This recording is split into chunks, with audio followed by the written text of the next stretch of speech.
Hi guys, welcome. This is CreatorsBarn podcast, and today, once again, another very special guest, a good friend of mine. This guy is a massively talented musician, and he's got a whole history of working in the music industry. So for today's episode, I'd like to introduce you to Steve John Marks. Hi, Steve. Hi, Derek. How you doing, mate? Good. I'm so glad you could come in. I say that to people when they come in, but I really am glad to see you, mate. It's a pleasure, mate. It's a pleasure. We go way back. Yes, long time. Long time. Don't tell people. So what I'm going to try and do, sometimes when we're doing this kind of thing, we get guests will come and say, could we just talk about this one or two things, or I'll put forward a few ideas. Yeah. But you've come in with, you've got some pretty set ideas about what you want to kind of talk about, Sure. or skim round and whatnot. Yeah. So what I'm going to do is I'm just going to can you just take us back to the beginning of your musical journey? Sure. Yeah, of course. Really when I was a kid, I think I loved music, but football was at the forefront.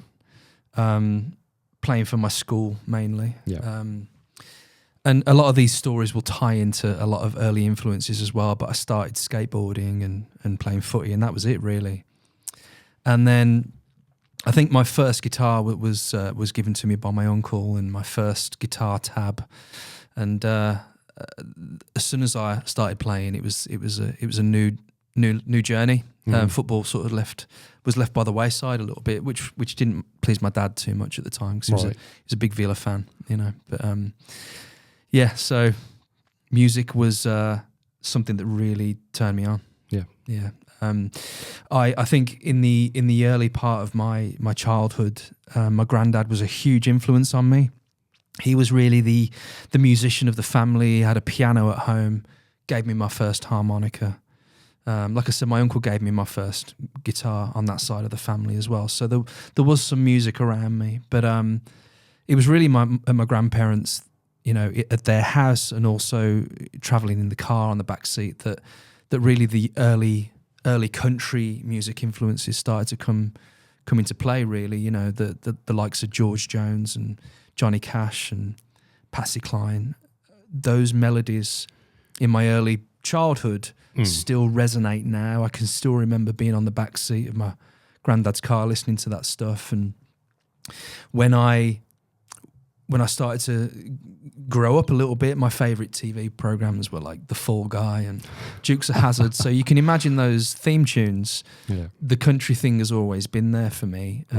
But later on in my early teens, I got into rock, and that was that, you know. So what age were you when you first got the first guitar from your uncle? What age was that?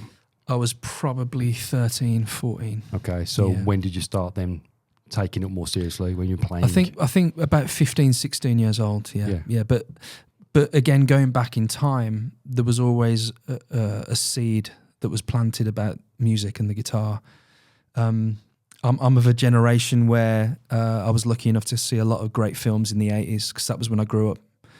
And you know, movies like Ghostbusters and Superman 3 and Return of the Jedi and Back to the Future was a massive one. Yeah. And I know a lot of people that movie affected from a musician's standpoint, but I just wanted to be Marty McFly. That's the reason I started skateboarding.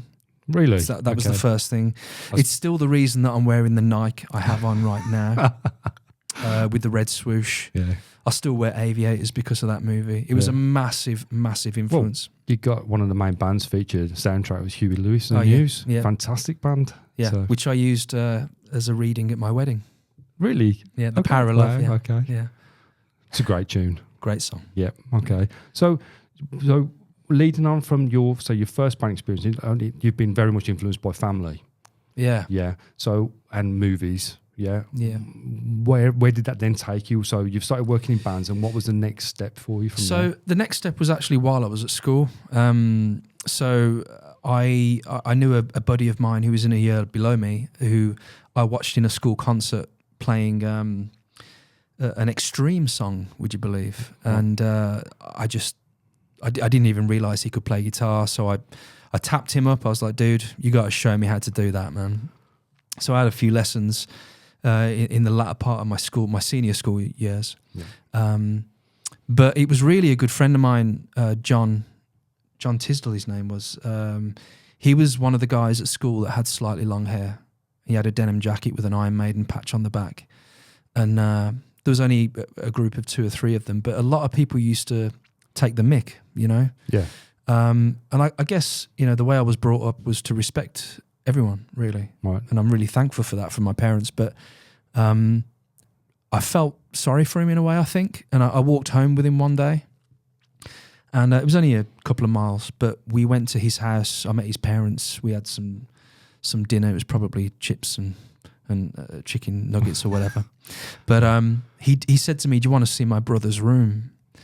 And I said, "Well, yeah, I guess so. What's in your brother's room?" He said, "We shouldn't really go in there. He's at work still.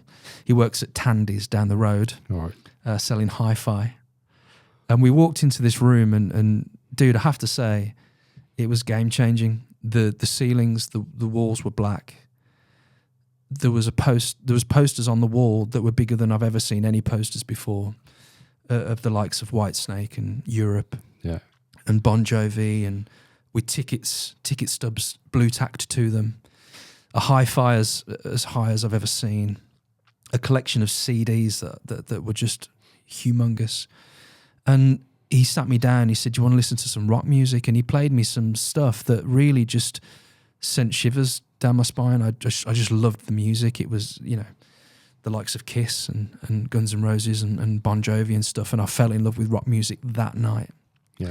And I can still remember vividly where I was when I heard certain songs like 18 and Life by Skid Row. And I remember exactly where I was. I remember the colour of the headphones. It just absolutely resonated through my bones. And my first concerts were around 92, 93. And that was it. I was hooked. Bon Jovi at the NEC, Keep the Faith tour, Iron Maiden, Fear of the Dark, Guns N' Roses, Use Your Illusion tour, Metallica, Black Album tour. I got to experience all that as a kid. And I was blown away, and rock music grabbed a hold of me. Yeah, it's funny because I thought your background was rock music. Yeah, not the country. So you're saying your the first influences were your country stuff. Yeah. And then later you found rock. So I always thought your background was rock music. No, I mean, you know, rock is a big part of what I'm about. Yeah. But looking back, because I play country music now, looking back, you know, my first piece of music was Ghost Riders, the Johnny Cash, and dum dum da dum dum dum da dum dum dum, and I learnt that from tab that my uncle gave me with my first guitar. So the stuff that I'm writing now in my band resonates with those single guitar lines, that Ennio Morricone, the good, the bad, and the ugly, all that stuff. So it's kind of a mixture of country and rock, really. You know. Okay, so you've now discovered rock. I'm not going to say too much about that, but a similar thing happened with me. With that particular style of music, exactly the same. Of course, became life consuming. We're similar age, aren't we? Yeah, became life consuming. So I get. That's why I'm smiling while you're talking, because I'm going, yeah. So after you've got this stuff, you're working in your bands. You've been influenced by these new artists with your background in the country. So what was the follow on? What was the next stage in your kind of musical journey from there? So around that time, I won't go into too much depth about this, but you know, cable TV became a thing, and everybody had some money got cable TV. We didn't have it early on. You know, we weren't super well off. But I remember seeing CMT, Country Music Television, on cable TV in the UK. Right. And I started to make links with the likes of Dwight Yoakam and Marty Stewart and a lot of the 80s, early 90s country stars, because they were wearing cowboy boots and ripped jeans the same as Bon Jovi were. Yeah. And riding Harleys. So there was a connection there early on.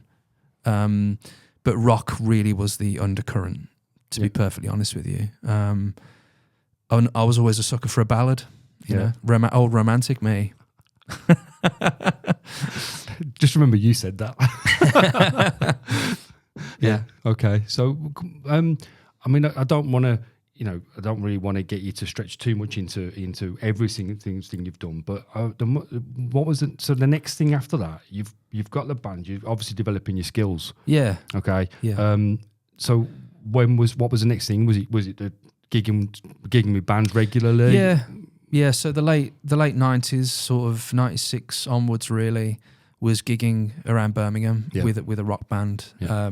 But still kind of, we called it living the dream in inverted commas. Right. You know, the hair was long, the cowboy bits were outside of the jeans.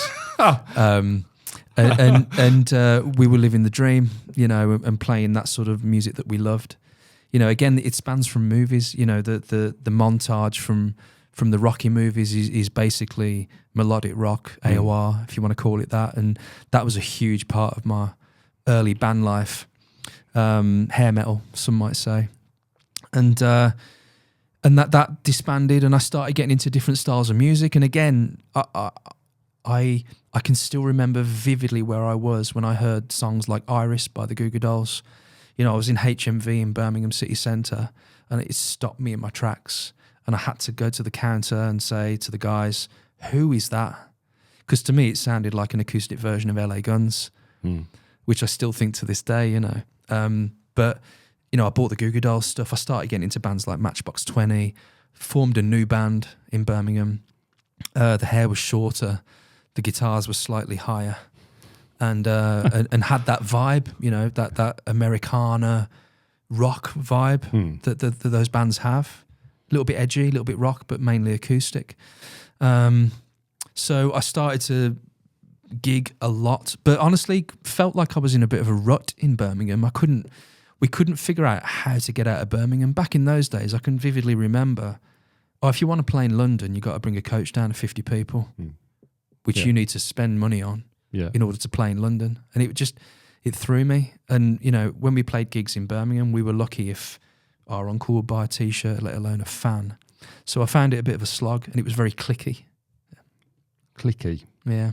Like, you had to know certain people, and if you weren't mates with them, you're not going to get in. Yeah, I can still remember Pay to Play. Yeah, that still took place. Yeah, didn't earn anything. Yeah, so I find it quite difficult when you're still looking at me now. The venues have decreased massively, whereas back then there were quite a lot of venues. But like you said, click is a good way to explain it. It was. More often than not, it was pay to play. Yeah. You could never get a cut at the bar. It was tickets only. Yeah. And you're still paying to play. Yeah. So, yeah. It's been a hard slog. Yeah. Nowadays, I can safely say that we actually get our costs covered and make a little bit. Yeah. But back then, you'd be lucky if you get your petrol covered. Yeah. You know. I wasn't going to jump forward too much, but obviously your current outfit, you've got your gasoline and matches. Yeah. Yeah. And before anybody starts shouting or anything, everything will be in description. It'll be all like your links, everything will be on there. Cool. With your music links, and everything. So do you want to talk about your other current projects that you've got going on right now, or do you want to talk about kind of events leading you up into changing, maybe changing what you were doing as a career? Yeah, let's talk about career, yeah, okay, for sure. So when you were playing the bands, what were you doing then? Well, to be honest, I'll be totally straight with you, and I'm not embarrassed to say this. When I was at school, I really struggled. My grades weren't great, and I don't really know why. I had friends who were getting A's, B's, and they were generally, you know, troublemakers. Yeah. I stayed out of trouble, tried my hardest to listen to that teacher, but it kind of went in and went out, which makes me think there's an element of dyslexia there, but it was never disclosed or never found out. When I left school, my grades weren't great. I went to college to do retakes. Again, same results for 2 years. I couldn't even tell you a teacher's name at college. Really? It's blank. Yeah. I remember taking music, and I remember my music teacher saying, "This isn't for you." So I had a lot of setbacks, and by that point I was probably 17, 18 years old. Didn't know what to do really, so my old man had a trade. He worked in sign making. And he said, "Come and work with me, son. We'll get you learning a trade." And I'm glad of those years. I spent about 6 or 7 years working with my dad for a big sign company, and we made signs from small stuff like, you know, insurance companies, shop front, right towards the NEC. And I'm still proud to say that the Symphony Hall in Birmingham is mine and my dad's work. Oh wow, okay. So bringing us kind of cool. forward to me playing there all the time now. It's kind of a nice thing. But yeah, I learned how to make signs, welding, soldering, metalwork, aluminium. But at the end of the day, it was ruining my hands and ruining my skin. I have quite sensitive skin, and I remember the one day I had a pretty deep cut in one of my fingers, and said to my dad, I need to change this, and got on the bus, went into town, wagged a day, as they say, not coming in today. Yeah. Took off the blue overalls, went into town, went to every music shop, met you. Yeah. Went to musical exchanges at the time, George Clay, Fair Deal, what became Sound Control, obviously, musical exchanges. Went into every store and got a no, sorry. And you were the first person that said to me, give us your number. And that was the beginning of my start in retail. Yeah. Yeah, because I think I'm pretty sure I've spoke to you about this before, but I'm pretty sure we've been playing in some of the same venues before then, so I kind of knew you from there anyway. So when you came into the shop, I kind of knew who you were anyway. Right. Okay. Yeah. And that was it. So yeah. Yeah, because you were having a bit of a change of career at that point. Yep. Yeah. And I got a call a few weeks later, and you said come in, have a chat with Brendan and Raj at Fair Deal in Birmingham, and I had to play and make sure I was up to standard.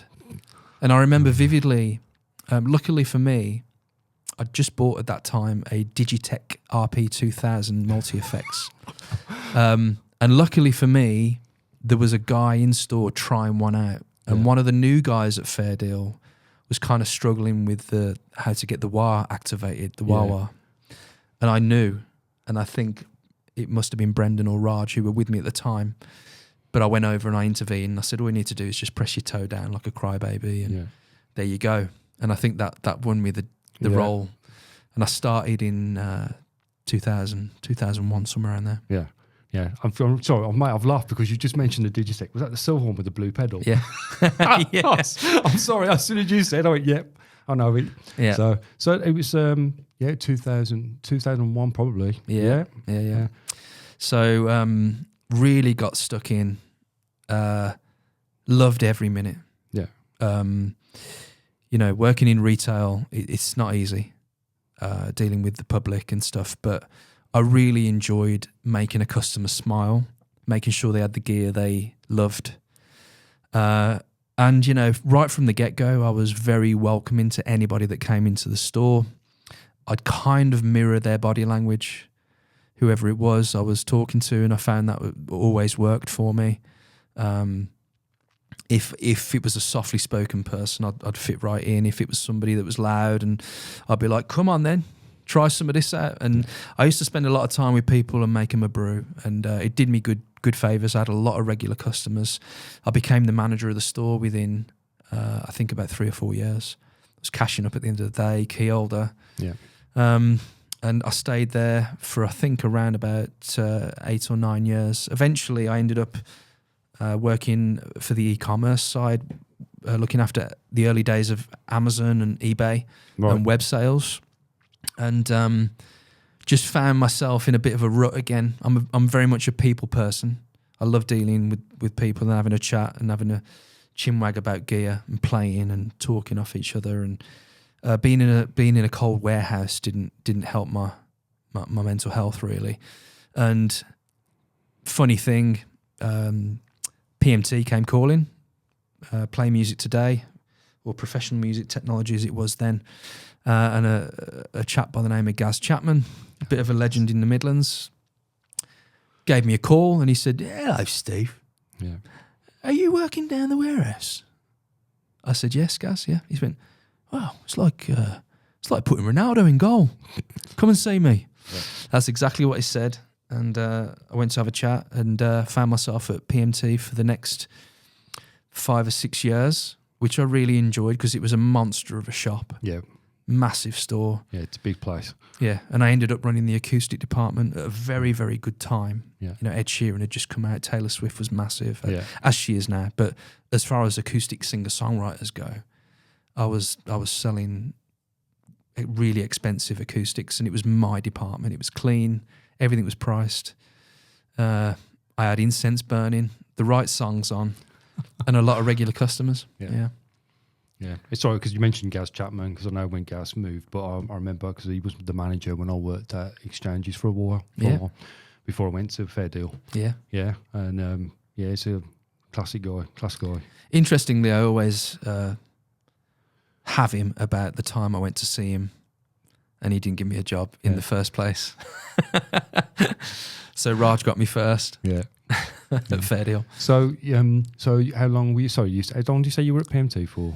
I think it must have been 4, 5, 6 years, somewhere around there. Okay. Probably about 5 or 6. And is that where your contact with Blackstar, or was there something in between there? Yeah. So for the listeners out there, I've been with Blackstar now for 12 years or just over, as their global product specialist. And how it came about was when I was at Fair Deal, one of my roles was ordering products from reps. Yeah. One of them being a lovely gentleman by the name of Keith Dudley, who worked for Marshall. And I became really good friends with Keith. He was a local lad, Baggies fan, loved football, loved music. And we used to chat and have a good natter every time he came in. And one day he came into Fair Deal, and this was around 2006. And he said, "I'm leaving Marshall." And I was in shock. What's happening? What are you doing? And he said, "Well, I'm starting something new and exciting, and I'll come to see you soon." And a few months later, he brought in the first Blackstar amp that I'd ever tried and ever seen, which was an Artisan 30, which was a hand-wired point-to-point valve amplifier, which sounded glorious with a tube overdrive in the front. And that was the beginning of Blackstar. And sure enough, when I followed on to PMT, Keith was the Blackstar guy. And he used to come in and see me every Saturday because he was a huge fan of acoustic music, players like Tommy Emmanuel, and he was a great player himself. And on a Saturday before the Baggies game, he used to come into PMT in the morning with his newspaper under his arm and come and help me out in a way, because I ran the department on my own. So if I was juggling 3 or 4 customers, he'd be able to sort of just have a chat with them and help me out. And one day he came in, and luckily for me, I was mid-demonstration of a looper pedal, because when Ed Sheeran had come out, loopers started to become a thing where you can stack audio and stack music and play over the top. Ed's made a career out of it, obviously. But great toys. And I was demonstrating a looper with a vocal harmonizer pedal. I was playing acoustic. I was playing percussion on the drums on the guitar. Yeah. I was singing, which I didn't think anything else of. Although all the lads at the music store in PMT used to take the mick massively. I didn't care because I used to get sales from it. Yeah. And I wasn't shy. And Keith walked in one morning and he said, well, I'll go reverse a little bit. There was 5 or 6 guys watching me do the demo, and I think 3/4 of them bought both pedals. Right, yeah. So I had 1,500 quid's worth of sale just from doing one demo, and it was a soft approach, but I just showed them how much fun you can have by using the gear. Keith approached me after that. He said, "You know what? You're really good at demonstrating gear." He said, "You've got a way about you that's not showing off. You're not all about you. You're about the product. You're softly spoken. You explain everything that the product is capable of without being too overbearing. I want you working for Blackstar." And that was the first seed of the idea. Obviously, it was an exciting proposition, you know, after working in retail, to work for a company. Because when you're in retail, as you know, you need to know everything about every product. Yeah. And I did. I could play piano, I could play drums, I could even play a scale on a sax to be able to sell it. But for me, like, having only one brand of product was quite exciting. So Blackstar had felt like they'd been around for a long time, and it was only 5 years in, believe it or not, when I got the job. And it was 2 years after the initial conversation that Keith said, I want you working at Blackstar. So 2 years I had to wait. At the time, I won't go into too much detail, but I'd auditioned for The Voice. Okay. I didn't get through to the television round because I didn't go back. But I got through the first couple of local rounds. And the call came through. Do you want to get your CV across to Blackstar? Keith stayed out of the way, obviously, because he knew me personally, so I had to win it on my own merits. And one of the best things I did, and it's advice I'd give to anyone, is if you want something so bad, make your own notes, revise every night, look at the product range, look at the company that you want to work for, understand everything about them, when they started, how long they've been going, etc., what outlets they have. And for me, it was all straightforward. I made all my own notes. I revised every night for the lead up to the interview, which I think was 3 weeks later. Every question they dropped on me, I got. And I was the only person apparently that turned the amp up really loud in a room about this size. Everyone else kept it quite quiet. And I had to win it on my own merits with two directors of the company, and got offered the job, and that changed everything. Yeah, I was going to say, because you've been around the world. Yeah, many times. Yeah, it's probably easier for me to tell you where I haven't been. I haven't been to Africa or South Africa. I haven't been to South America and neighbouring countries. And I haven't done Korea. Everywhere else I've been. Yeah. Numerous times, yeah. Yeah, I was going to say, because one of the things you picked up on, what I think is interesting for anybody, especially a young person trying to maybe get into the idea of the retail, is where, first off, if you're good at what you do, if you can communicate, you've got good people skills, you can progress. But one of the things you've also said is about, and this is something else that's been mentioned by multiple people I've been talking to, and I've had previous guests and whatnot, about being prepared. Yeah. And you've just kind of reinstated that fact that sometimes you can't just wing it. It's got to be. You've actually got to put some graft in to get there. I mean, working in music retail isn't sitting around playing guitar all day. No. As we were talking about earlier. Yeah. It's learning how to window display. Yeah. It's learning how to stock product, how to reorder, how to see what's missing. Here's the important one, how to switch sale.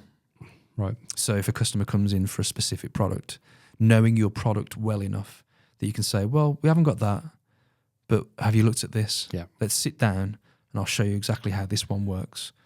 And 9 times out of 10, making a happy customer. Yeah. And I think that was one of the things. I met a whole gamut of different personalities within retail, and some of it was just the money, it was just the sales. And the other people were actually doing it because they wanted to actually serve the public. You know, they actually want to make sure that customer walked out of the shop happy with what they got, and that's one of the biggest things. Yeah. So yeah, and I know you're one of the latter. I know. Yeah. Steve, At the end of the day, you know, you don't want the customer coming back to bite. No. You know, because that's not the nicest feeling. No. And it's the other thing: happy customer, repeating customer. Exactly. So no, always the same. Yeah. One of the best lessons as well that I had in those early days was, you know, if you learn how to sell, you can do any job in the world. Yeah. Because every job is sales. It's a product. It's people skills as well, isn't it? Yeah. I mean, that's the thing. Look, you were talking about earlier about communication. It's massively important. Yeah. You know, I've always kind of stressed that. Yeah. The importance of communicating with someone, being able to communicate with a variety of different people on different levels.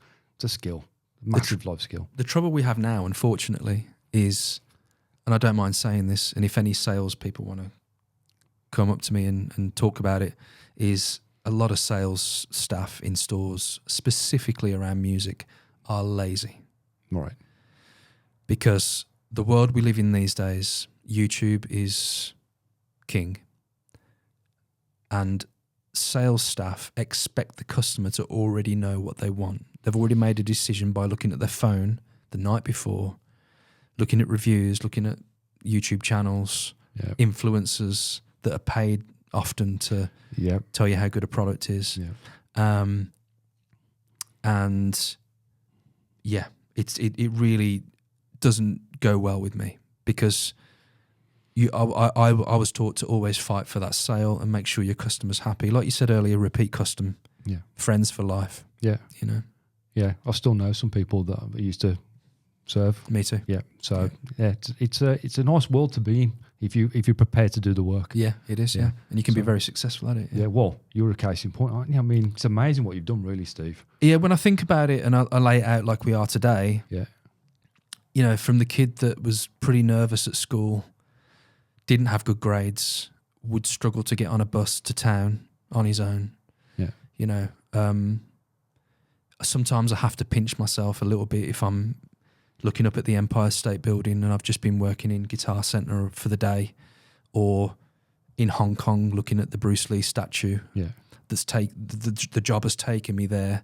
You know, spending a weekend in Melbourne on my own, in Australia before I start work on a Monday morning, traveling around the country. I have to pinch myself, but I'm super proud of what I've achieved without the grades. Yeah. You know. So you were talking about your Blackstar experience, if you like, the whole thing, traveling the world and everything else. And I know, because we've spoken briefly before, that you've met some really interesting people, well-known people. Yeah. So do you want to talk a little bit about that experience? Yeah, that's been, again, game-changing for me personally. You know, to name just a few people, you know, Nita Strauss, Alice Cooper's guitarist for a long time. Yeah. There's a YouTube video of me jamming with her on Iron Maiden and some Alice Cooper stuff. She used Blackstar. She endorsed Blackstar for the longest time. She's with Marshall now, as a lot of these guitar players do, with jump from company to company. But at the time, she was using our gear, and I got the opportunity to hang out with her for a few days and to be able to play with someone who's in Alice Cooper's band. It was like a Wayne's World moment. Yeah. You know, we're not worthy. Yeah. Phil Collin from Def Leppard, became really good friends with Phil.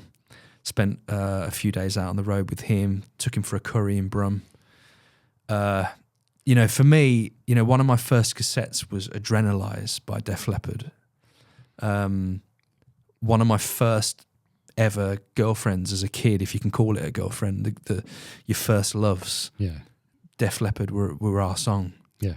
You know, so like one of their songs was our song. For me to meet Phil years later and become friends and have him in my phone to text happy birthday, mate, and stuff like that, it's kind of amazing. Adrian Smith from Iron Maiden. Adrian and his son own a studio down in London, and it's kitted out with Blackstar. Adrian was using Blackstar for a little bit with Maiden. Right. And to be able to sit there and play Wasted Years with the guy that wrote it was pretty epic. Last year, drinking till all hours with Phil X. Oh, okay. Currently from Bon Jovi and Phil X and the Drills. You know, to be able to call him and text him, kind of mind-blowing, really. And Doug Aldrich from Dio and Whitesnake, he's become a really close friend.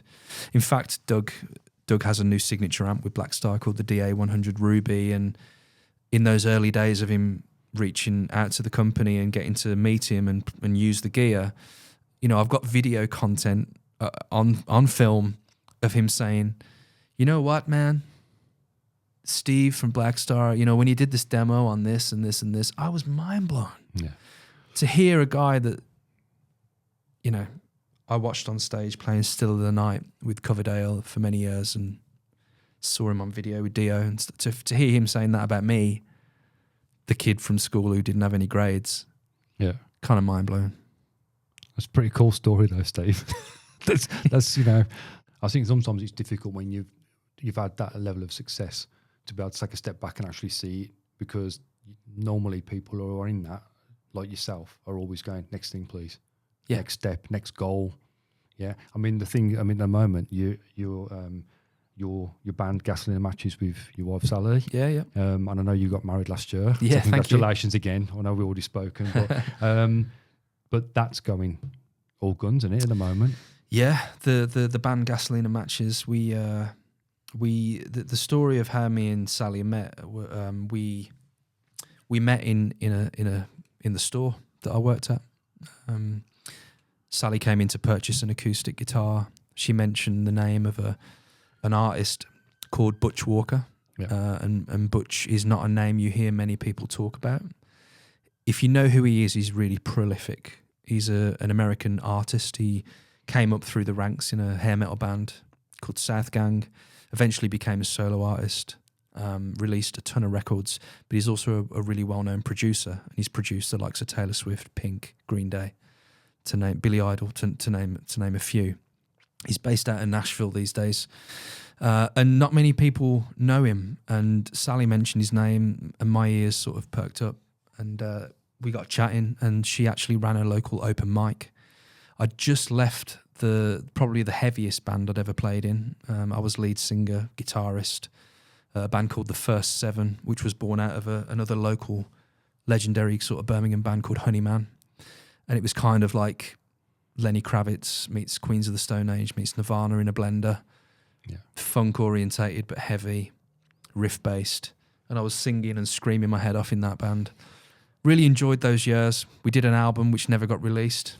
Right. Which is crazy. Band just disbanded around 2006, 2007. Sorry, forgive me. 2013, just when I'd started at Blackstar. Yeah. And you know, I learned a lot from that band. Good times. Okay, so you meet Sally, open mic night. So yeah. What I'm assuming you end up performing there. Yeah, we started doing some stuff together. Yeah. Singing some songs together, and our harmonies were kind of working. Yeah. But I needed a change. The First Seven had just finished. I went back to acoustics. I started playing a lot of cover versions of songs that I love, unusual stuff. You know, Shakespeare's Sister Stay, for example, which is a song that I've always loved, but you don't see many people covering it. And sort of got my own thing going with a looper and doing the Ed Sheeran thing, but just covers. And that was that really. Sally then moved to the States. She lived in the States for a couple of years, working. And when she returned, we got together as friends, and she offered me a gig, which was playing at a wedding in Georgia, in America. And let's do a road trip. I think you'll really enjoy it. And we'd both recently become single. And we went out there, and I had to learn a bunch of country songs because it was a very country wedding. Started to fall in love with the music, visited Nashville, visited Memphis, visited Elvis Presley's birthplace, Tupelo, went to Graceland, all the things you can do in that part of the world in Tennessee. And I just started to fall in love with the vibe. Nashville has some of the most amazing musicians in the world. And just watching these guys and girls night after night, ripping it up on a guitar, playing a style I'd never even considered before, really. The Chet Atkins school of chicken picking and stuff like that. I just fell in love and started listening to Brad Paisley and all that kind of stuff, and started learning off YouTube country style music. And on that trip, the name of the band was born, Gasoline and Matches. We were listening to the radio and a song by, forgive me, I can't remember his name, Buddy Miller. Gasoline and Matches came on the radio. And I said, that'd be a good name for a band. And it was on a road trip with the sun going down, just as you would imagine it to be in the States. We came back to the UK and the band was born 2015. We've had a couple of different lineups, but the current lineup's been in the band for a long time. We do come across as a duo because obviously, as you mentioned, Sally's my wife and we do a lot together. And logistically, we can travel anywhere together and make a lot of noise for two of us. We both play guitar, we both sing, but the band is where the fire is really. And we've been lucky. We've had a great ride. Country music, the resurgence has been absolutely massive over the last decade in the UK. We're 3-time British country music duo over the year, which is amazing. And we sell, a lot of T-shirts, more than we used to sell back in the day, to your uncle if you're lucky, as I mentioned earlier. So we do a lot of merch and stuff. We do a good job of it. It's still a 4-piece. I saw you. It's 4 and 5. Right. So we have a sax player that comes in and out. Sometimes pedal steel player as well. But mainly it's a 4-piece. Yeah. So I know as well you've done something else which is not open mic, but it's you guys are kind of heading it or hosting it, and then you then have special guests coming on. Do you want to tell the guys listening? We do 2 events. One is called Nashville Sounds in the Round. It's in its 8th year. Is that the one at Symphony Hall? Yeah. Yeah. We started out in a small venue called the Kitchen Garden Cafe in Kings Heath in Birmingham, which is a little bit like the Bluebird, if anyone knows it, in Nashville. 80 people cap. Yeah. We were selling that out from day one. And what we were trying to do was create a night in Birmingham that was country music related. And they have this thing in Nashville called songwriter rounds, where everybody be in a circle or a row, and there'll be a lot of nice guitars, and people will talk about the hits that they write. Obviously, we're not in that position over here in the UK so much. We're all independent artists for the most part. But we wanted to bring an event to Birmingham, and 8 years later, we host it at the Jennifer Blackwell space in the foyer area of the Symphony Hall, which is acoustically treated. It fits about 250 cap, 300 cap. And we do it on a Sunday or a Saturday morning, sometimes a Thursday night, and it pretty much sells out. So we were super proud of that. It's all acoustic. The fact that we've got a Steinway piano, grand piano there for anybody that wants to use it. We've had a bunch of people from Nashville perform, the likes of Alyssa Bonagura, who's wrote songs for Steven Tyler, Kenny Foster, a bunch of other people, Jen Bostic recently. And it's a great event, so look it up, Nashville Sounds in the Round. But we wanted to do something that was a bit more feisty, a bit more electric. So luckily for us in the Midlands, we have a really wonderful venue called Rodeo's Barbecue. Yeah, it's a great venue. Yeah, in Wolverhampton. Yeah. And it's a great honky-tonk. It's got a great feel. And we started a night called Wish You Were Beer, which is kind of like, imagine palm trees, sunglasses, tequila, but a band ripping it up on stage. Yeah. So we play a gig. It's a Gasoline and Matches show. And every few weeks when we do the event, we learn a bunch of covers or new covers to get the party started. We squeeze in a few of our own, and then we get local UK artists to come and join us. And the beauty of it is we learn their songs. So we learn 3 of their tracks, and we give them a couple of covers to do. And it can be anything. The last one we did, we had Katie Hurt. She did If I Could Turn Back Time, Share, which isn't a country song, but we made it sound country. Yeah. And we do 5 songs with an artist without any rehearsal. So the beauty of it is we're all on stage for the first time together for one night only. And it just works. It's been doing really well, and you can have a great bite to eat when you're there as well. Barbecue food, suitable for all tastes. Yeah, no, the couple of events I've been to, one was a different venue, but I've been to the 2 of those shows now. Great atmosphere. Yeah, yeah, we're really good, proud of it. Really good vibe in there. Rodeos, great vibe. Yeah, yeah, good people that run it. The best. Yeah, I wish I'd eaten that night, but I didn't. It looked and smelled great. It's great. No, it was really good, and the show was great. Thank you, mate. Such a relaxed vibe in there. Yeah, from you guys as well as the audience. Yeah. So you've got all this stuff's going on. I mean, really, this is over to you, Steve. Where do you want to go with your story from that point? Because obviously this is still current. You're still doing all these Gasoline Matches, the Nashville rounds. You're doing all that sort of stuff. That's still current. Yeah. So, what is it? Where do you want to go in your story? What do you want? Well, for anyone listening, it's hard to keep up with the amount of stuff I do. Yeah, it's a busy life. Yeah, for both me and my wife and the band, and with work, gigs, all that stuff. I think it's a good thing to talk about mental health, because I think doing too much isn't good. And I think over the years, I'm 47 now, and it's never really touched me. I think until recently. I lost my dad 6 years ago. Yeah. And since then, it's been a bit of a battle.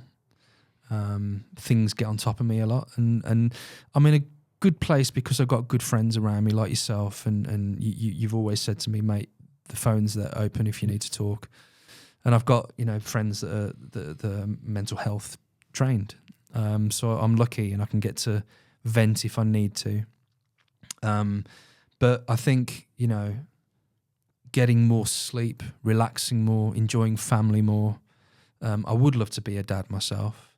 Me and my wife have talked about that a little bit. And, when do you fit it in? When do you put the brakes on the music? Yeah. Because you're married to music, really. We are. We love it, don't we? And it's hard to just put that guitar down and turn the amp down. So figuring that out is a battlefield. really. But you know, I think I'd love to see the family get bigger. We just bought our own house a couple of years back and got married last year and doing all the right things, but it's a little bit later on in my life. You know, my dad had me when he was 45, so I had an older dad. I'm 47 now, so I've missed that crossroads. So I will be an older dad, you know, which, you know, I don't mind. I'm young at heart. Rock and roll keeps you young. Yep. But, you know, I think, yeah, looking to the future, definitely family, time to relax, and enjoy the family that's left as well. You know? Yeah.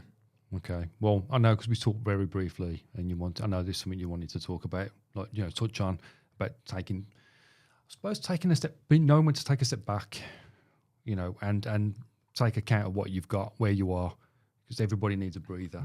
Yeah. And somebody who's as busy as yourself. Yeah, it happens. It gets too much. Everybody's human. You're human, mate. Yeah. You've got to be able to take that step back. Yeah, I mean, you know, I had a bit of a health scare last year, and I think it was stress related. Yes. I had a major issue with breathing. Yep. And being woke up from a deep sleep without any breath, which was kind of like drowning on land. Thankfully, touch wood, that's subsided, but there's still signs that I need to slow down a bit, and I think it's a good lesson for us all to watch out for those signs. Tinnitus has hit me, out of nowhere. Even now, speaking in this room, quiet, just me and you, it's right there, high pitched, and that's difficult to deal with. Learning to relax a lot more, hopefully take some more breaks is something that I think I need to do a lot more of. You know. Yeah, it's good you've mentioned it, Steve, because there's not a lot of people, especially blokes, especially the kind of the ages where we are now. Yeah. That still don't. I've quite an old-fashioned view. Don't like talking about it. Yeah. You have to take a step. You have to take a step to bring it up because you know, I'm a mild-mannered guy, pretty quiet, pretty chill, and if it's affecting me in the way that it is, you know, there's not afraid to say that I've, you know, punched my steering wheel with stuff that's gone on in my life recently. Yeah, and that's not me. That's not the guy I was brought up to be. So I can only imagine other people that haven't been as lucky to have the patience installed into them to see things through. There have been tears sitting on my own. So I'm not afraid to talk about that stuff and reach out for help when I need it. You know, I haven't had to do much reaching. I'm dealing with things myself, but you do need help sometimes. And as blokes especially, it's hard to admit that, you know. And, you know, the age-old saying, everyone's fighting a battle, be kind, resonates more now than ever before. Because I think everyone has a battle that they're dealing with, and getting that help is important. And the now more than ever, mental health is spoken about on TV and radio and podcasts, and very much like we're doing now. And I think it's important to highlight it and not just realise, or not just think, oh, that guy up there is playing guitar, he must be having a whale of a time, right? Which I am. Yeah. Guitar playing and live music is a release. Actually, it's never stressful. It's all the stuff around it that you know, dealing with caring for my mom, stuff like that. You know, she's been diagnosed with dementia and stuff. So dealing with that, dealing with the pressures of work, it's kind of hard to balance out, but we'll get there. Okay, so. Yeah. I mean, I don't want to just jump or tangent, but with where you are now, and you know, you've openly talked about how you're feeling at the moment, trying to balance things, maybe taking a little bit step back, not completely. What is the next thing for you? I know you mentioned the family, but musically, have you got another venture that you're looking at, or are you actually going to try and keep it where it is so that you can afford to take that little bit of a step back? Yeah, I mean, you know, for an independent act like Gasoline and Matches is, we've achieved a hell of a lot. the name of the band resonates a lot with us because, my wife, Sally, we always say she's the gasoline, she's the driving force. She's got a great business mind. She's great at networking. She's a force to be reckoned with. Matches, I bring the fire, the spark. My teachers were Eddie Van Halen and Slash and Richie Sambora and Marty McFly. I bring a pizzazz to the music and the writing that I'm really proud of. So the name does really stand for a lot. Not to mention, going off on a tangent, that a lot of the venues that we play burn down. Really? Yeah. We joke about it a lot, but last year or the year before, forgive me, it's time flies. The band went viral. Obviously, this is we're in Warsaw at the moment. We're in the Midlands, but most people will know around the world, or at least the UK, because it was featured on national news. A pub by the name of the Crooked House. Yes. Yeah. No. It was very famous for being crooked, and you could put like a ping pong ball or a coin and it would go the other way to how you would think. And it was a very, very loved pub. We were booked to play. And we don't really, because when we do pub gigs and stuff like that, we don't advertise it much because it's just a pub gig. It's not a full band thing. So it's just covers really with occasional original music thrown in. But the pub at the time booked us, the Crooked House, and they requested a poster. So we printed a poster off and it went online on Twitter at the time and it's now called X, I think. But yeah, it went online, it went on their page, Facebook and so on and so forth. Anyway, the gig got pulled about 4 weeks before we were due to do it. Change of management, pubs got sold, no live music, really sorry. Okay, no worries. We'll do something else. And in fact, we were knocking out our old kitchen on the night that this pub fatally burned down. But we didn't realise it had happened until the morning after, and the Daily Telegraph or the Sunday Telegraph called us and said, "Are you Gasoline and Matches, the band that was due to play at the Crooked House last night?" "Yes." "Well, it burned down." That's a bit of a coincidence, isn't it, with a name like Gasoline and Matches? Oh, right, okay. Looking at Twitter at the time, every time we refreshed, it was going up hundreds of thousands of views. The name of the band went viral. We were featured on national television news consistently for about a week. All right. Luckily for us, and this wasn't planned, we just released a new single by the name of Afraid to Fall, with a really great video that was done by a great guy called Ian Snape and his media company. And we're really proud of the video, and it went live the day after the fire, so we've never had so many views on a video on YouTube. But I shouldn't be laughing. It's just, I'm sorry, the name and the fact that the place. Yeah, sorry. Yeah, and the reason I say we're associated with a lot of that is the Roadhouse, which is where myself and Sally started doing our open mic together back in the day. That burned down. Professional Music Technology, that was knocked down. Right. Where we met. Yeah. There's a bit of that going on, but obviously we're not involved to that extent. So no booking you for house gigs and parties then?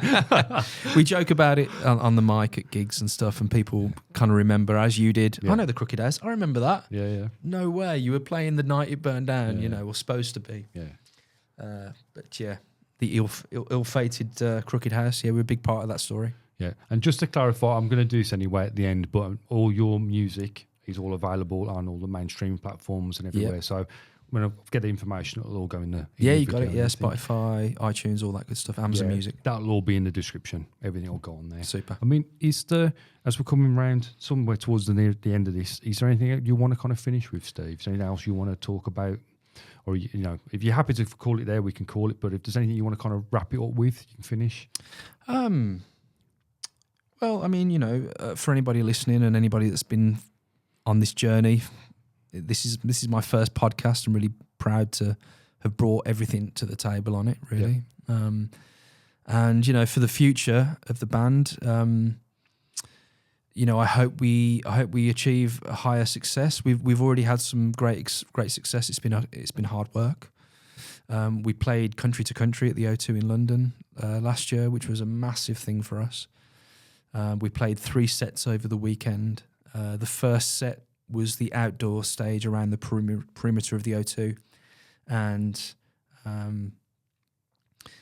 what started out in the first chord was about 200 people, and by the end of the set it was as far as the eye could see. Right. That to me was the achievement of a lifetime that I've always wanted to do. No pay to play, getting paid, playing to a huge audience in London that wanted to be there. The second set later on that afternoon was the venue that we played around the perimeter of the other side of the O2 in London was at full capacity with a queue outside of people that were getting annoyed that they couldn't get in. Sorry for those guys, but for me that was another milestone. Listening to BBC Radio 2, which we've been, Bob Harris, bless him, has played our music on his country show on BBC Radio 2, which we're super proud of. But we got a shout out on the country C2C coverage saying, I saw a band earlier that blew my mind, and you can't wish for anything more than that. So that weekend was huge for us, and we're not there this year. We're there physically watching. It's the biggest festival in the UK for country music. 4-day festival, massive. All the big artists from the States come over, and it's a great time if you've not been. But I hope we get to go back there. And the dream for me is that if I get to play to a big audience that is enjoying something that I've put pen to paper and plugged a guitar lead in to an amp and wrote a song, then that makes me super happy. I hope we get to play there again next time, but not this year. Other than that, with Blackstar, I'm super proud of what I've achieved with Blackstar. I've made friends all over the world. I've got contacts with the biggest distribution companies around the world that sell our product. I've been to visit them many times. Got a lot of stories about that. That'll be a second episode, mate. But from playing at 1 a.m. in Thailand, singing a Whitesnake song with a cover band, to traveling to Russia to play and do what I do for a living. But I'm super proud of what I've achieved with Blackstar. Unfortunately, the chap that I mentioned earlier, Keith Dudley, his dream was for me and him to take on the world. He was the global sales manager, and he wanted to go to all the territories together. He'd do the business and the numbers, and I'd do the playing. Mm-hmm. Unfortunately, we only got to do that once, and he unfortunately passed away. But there's a tattoo on my arm there of Blackstar as a symbol, and every time I plug into an amp, it's for him. He gave me the opportunity when he came into the store and saw me demoing. Yeah. And the moral of the story is, whatever you do in life, work hard, understand every part of what you're doing, every part of the business if you can, and just be good. Be good to people, be respectful, and do the best you can in the job that you have, and you will go far. It might take time, but you'll go far. And I'm still on my journey of music and my role at Blackstar, so I hope it continues. But looking on to family life, as we've discussed, you know, maybe we might have a little one. Okay. Yeah. Well, good luck. So that's lovely, Steve. So if you're happy, we'll wrap things up there.